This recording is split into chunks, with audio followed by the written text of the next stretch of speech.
우선 불가능하다고 생각할 필요가 없는 게 이게 얼마나 빨리 하느냐, 그 다음에 얼마나 희생을 적게 하느냐 하는 문제지. 시간을 길게 두고 보면 예컨대 100년 뒤에 한국 상황에서 현재와 같은 재벌 체제가 존속할 거라고는 생각하지 않습니다. 실제 할 수도 없고, 그랬다가 나라가 결단이 날 판이니까. 그리고 또 옛날 재벌 체제와 비교하면은 또 개선된 부분이 일정하게 있거든요. 그러니까 개선되어 가는 거는 개선되어 가는 건데, 그걸 어떻게 빨리 하느냐, 그 다음에 될 수 있는 대로 비용을 적게 들이고 하느냐, 이런 문제인데, 이제 그 재벌 개혁이라고 하는 게 뭔가 하는 걸 우선 정의를 명확하게 해야 되는데, 잘못 사람들이 많이 생각하는 게, 재벌 개혁이라는 게 재벌을 죽이기라든가, 기업을 죽이기, 그 다음에 재벌을 혼내주는 거, 이런 걸로 착각을 하는데, 그게 아니고 재벌 개혁이라고 하는 건 재벌을 선진적인 대기업으로 거듭나게 하도록 도와주자. 도와주는데 필요하면 채찍질도 해가면서 도와주자.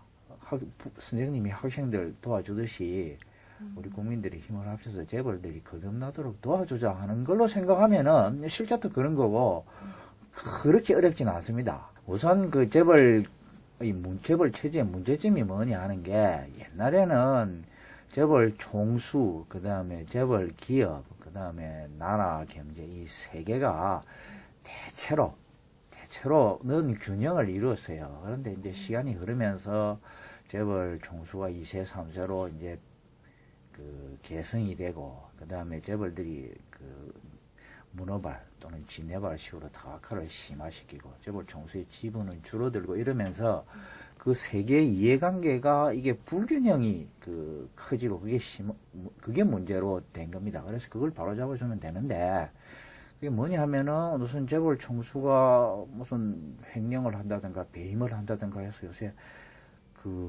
검찰에 불려가고 또 재판장에 불려가고 하는 이런 비리, 그러니까 재벌 총수의 부패 문제, 그 다음 2세, 3세로 넘어가면서 경영 능력의 유전자라고 하는 건 애시당초 없는 건데, 자식이라고 하는 이유만으로 이제 최고 기업을, 최고 경영자 자리를 승계를 받는 이런 무능의 문제. 모든 재벌 총수가 무능하다는 뜻이 아니라, 무능 확률이 2세, 3세로 넘어가면서 대단히 높아지고 그게 검증을 받지 않은 채로 최고 경영자가 된다 하는 게 재벌 체제의 문제거든요. 그러니까 재벌 총수의 부패와 무능의 문제를 바로잡는 거는 2차 대전 직후의 일본 같으면은 일거에 그냥 미군이 메가드가 재벌 개혁 해체를 단행을 했어요. 근데 우리는 그렇게 할 수 있는 상황이 아니니까 법적으로 가능한 게 뭐냐 하면은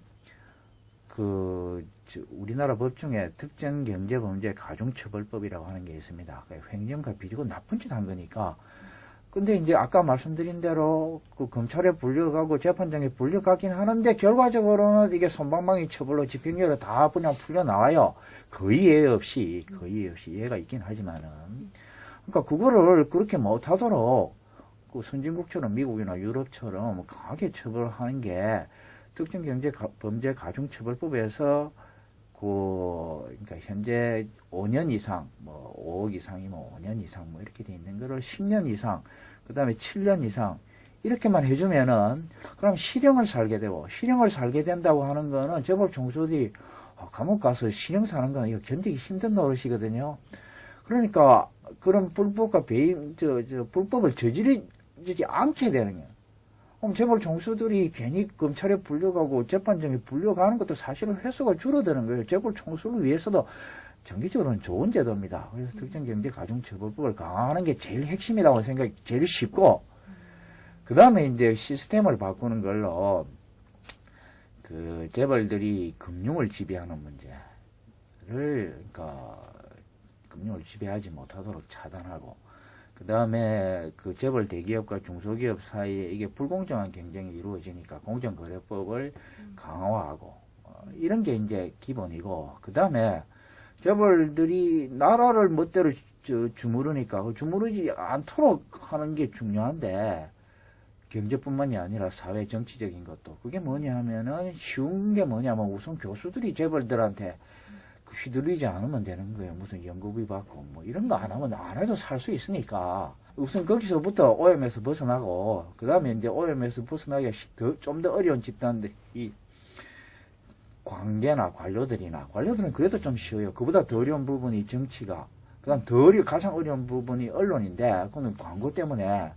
근데 이제 우리나라 정치도 SNS 이래가지고 돈이 덜 드는 정치로 이제 점점점 변하고 있어요. 그 정치까지 다 재벌들에 의해서 멋대로 주물럭 당하지 않게 되면은 이제 언론도 주물림을 당하는 게 훨씬 덜해지거든요. 그러면 나라 경제가 바로 잡아지는 거, 그게 무슨 유토피아가 아니고, 유럽 같은 데 가면 그렇게 돼 있어요. 미국은 좀 주물림을 많이 당하는데, 그래도 합법적으로 주물림을 당합니다. 무슨 로비라든가 선거자금 이런 건데, 그건 합법적인 거고, 미국은 좀 문제가 많은 사회고, 유럽 같은 경우에 가면은 선진국에서 무슨 대기업에 의해서 나라가 주물림을 당한다 하는 거는 우리만큼은 도저히 아니거든요.